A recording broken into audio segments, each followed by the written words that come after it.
Greetings, beautiful people. Greetings. How are you? My video is starting. Hope it's starting. Mm. Hmm.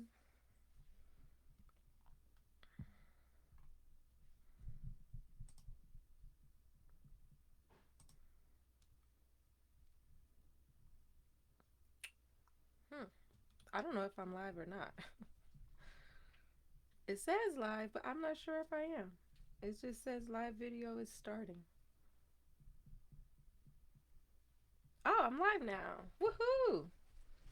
Thank you, Father. Greetings, beautiful people, and welcome to day one of Mastermind Money Live.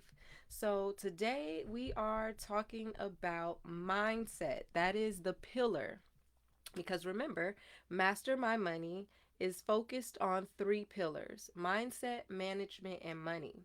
So, today is day one, and we are focused on mindset. Specifically, I'm wired for wealth. So, what does that really mean? What does that really look like? Well, first, I'm Dr. Dominique, and I am a financial coach and consultant here in LA County, but I serve clients beyond. I serve clients across the country. And I want to talk to you about this piece because, one, it's the top of the year, which is a great time to start thinking about your money. It is a great time to start thinking about your relationship with your money and how you can do things differently this year so that you begin to get the results that you want to see. So, let's dive right in because I'm only going to take 27 more minutes of your time, if not less than that, okay? So again, I'm wired for wealth, and this is all about mindset. Mindset. What is a mindset? Mindset is something you think about something, literally, okay? We have mindsets about everything. So I want to get into your mindset today. Why master my money? Well, again, because I told you that master my money is about mindset, management, and money. So when you see me, you're going to see me talking about any one of those three pillars. Now, we're going to make some assumptions. The assumptions here are that mindset plus behavior equals outcome. Okay, I like to call that my MBO framework. I'm going to trademark that actually. My MBO framework. If you believe something, and it also goes really well with be, do, have, it matches it perfectly. Mindset is what you believe. If you believe something, then you will take action. You will do something to support what you believe, which will yield an outcome, meaning you will have something. Be, do, have. Mindset plus behavior equals outcome. The second assumption is that everything is energy. I need you to assume that. To go on this journey with me, just for now, assume that everything is energy, including money. Okay? Now, we don't see energy, right? You can't visibly see energy. However, we can see our money, right? So let's draw these connections. Let's draw these connections. Let's assume we can see our money because it's energy, where traditionally we can't see energy, right? Follow me. The last assumption I need you to make to go on this journey is that your mind is a file cabinet. Think of the black or the brown or the gray old school file cabinets. And you have one file in that cabinet for money or finances, financial life, however you want to label it. Okay? So, what's in your file? What is actually in that file that we call money? Mind you, this is your mindset, right? What's in your mind about money? How does that actually operate? Well, let me go take one step back. So, when you're ready to make a financial decision, literally, your brain will go, okay, She's about to make a financial decision. Let's go in the file cabinet. Let's pull out the file for money or for financials. And now you've got it. Now let's open that file. Okay, she's about to make a financial decision. What's in this file that's going to contribute to her making a financial decision? That's how that's going to work. Okay, so now you've got information that you're pulling on out of this file to help contribute to the decision you're making. So, how were you conditioned financially? This is where we start to examine what's in our file. Now, our conditioning is based on what you hear about finances and wealth, what you see about finances and wealth, and what you experience with finances and wealth. That is how we are conditioned. We're conditioned based on what we hear, what we see, and what we do, what we experience, things we've gone through. That's how we formulate our mindset. That's how we formulate what we believe, right? That's how we determine if, we can afford to save or not, if saving is important or not, or if we max out our credit cards and don't pay them back, right? Like it could be because that's what we saw other people do. It could be because, that's how we grew up. We've always done it since college, maybe. Or again, maybe that's how you heard people talk about it. Maybe you never saw anybody do it, but you've heard them talk about maxing out their cards. How were you conditioned financially? What did you hear? What did you see? And what did you experience with money, finances, wealth? Now, as you're starting to examine those things, as you're starting to look into what that means, how do you feel about what's there? How do you feel about what is coming up for you? How do you feel about what you're discovering about your relationship with money? Is it positive? Is it negative? Is it neutral?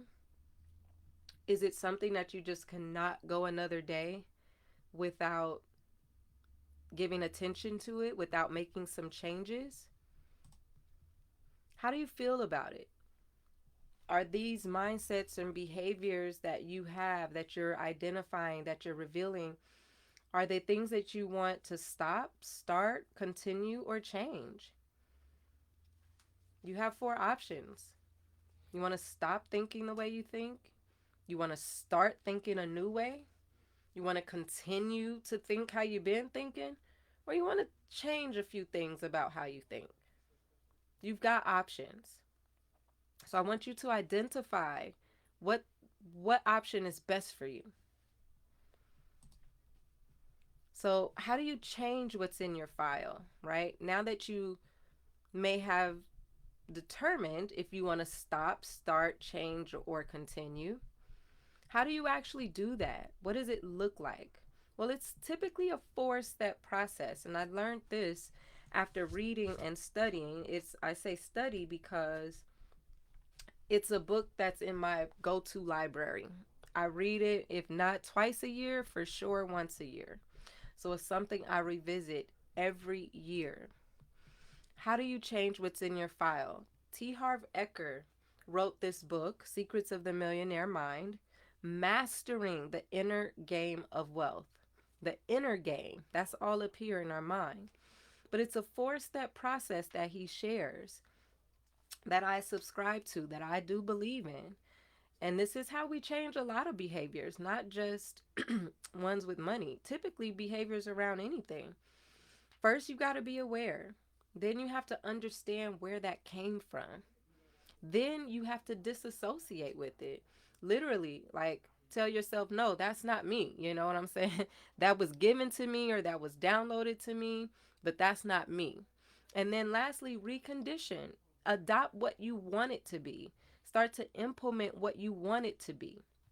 So those are the four steps to change what's in your file. So, awareness.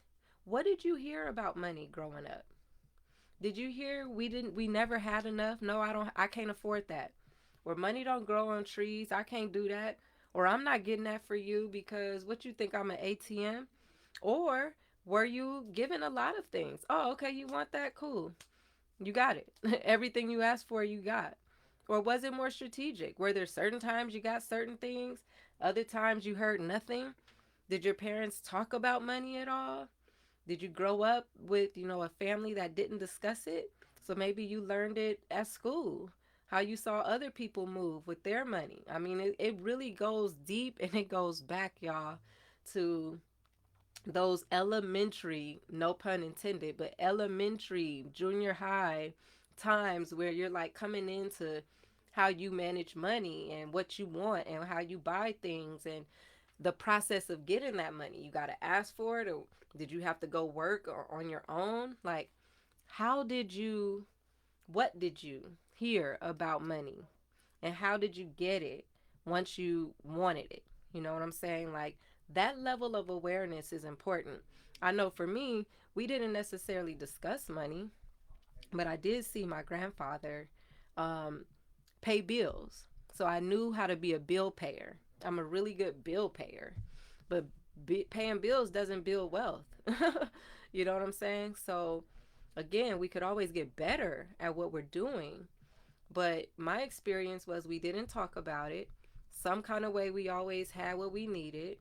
Um, I never knew what the bills were. I just know they got paid, and we would go shopping every weekend. And then I had allowance. I had to do chores, so I started to learn the value of working for money because if I wanted money, I would work for it on the weekends, cleaning the house, doing my chores. So, allowance was one way that I became aware of money and how to get it. And then eventually I got a job, right? So, think back, become aware. Now, to that same point, understanding your past. How has what you heard affected your financial life to date? So, this is going beyond the awareness, but it's now drawing the lines, it's connecting the dots. How what you went through in your past is impacting your present. How are some of those behaviors and mindsets showing up today? Do you tend to live paycheck to paycheck? Do you tend to sock away more than enough every time you get paid? Do you tend to carry high balances on your credit cards? Do you tend to max them out and never pay them back? What's your relationship with these things? Do you budget? Do you even look at your money throughout the month, or do you just spend because you know how much came in, but you pay the bills and then you just kind of swipe blindly? How is it showing up in your life to date? What are those behaviors and mindsets from the past doing to your current behavior and mindsets? Okay, and then it's the disassociation. So with disassociation, we want to understand, like, wait a second, was this something I created, or is this something that was downloaded to me? Was it already in my file? You know what I'm saying? You were born with your file, right? Did this behavior and mindset come in my file already? That's why it's important that we examine our files. Remember, our mind is like a file cabinet. I also like to say our minds are like computers, right? But let's stick with the file cabinet analogy. So our minds are like a file cabinet. And to that point, we've got to examine what's in it. We've got to figure out if what's in it is actually serving us. And if it's not, then you get a chance to say, hey, I didn't put that there. That's not of me. I didn't raise my hand for that belief. I didn't raise my hand and be like, yeah, I want to live paycheck to paycheck. Like, it may be happening, but did you begin that behavior, or did you see that behavior? Did you witness that behavior? Did you experience that behavior? Did you hear that behavior? And once you realize that that's not of you, you did not create that on your own, you can do something different. You can be something different.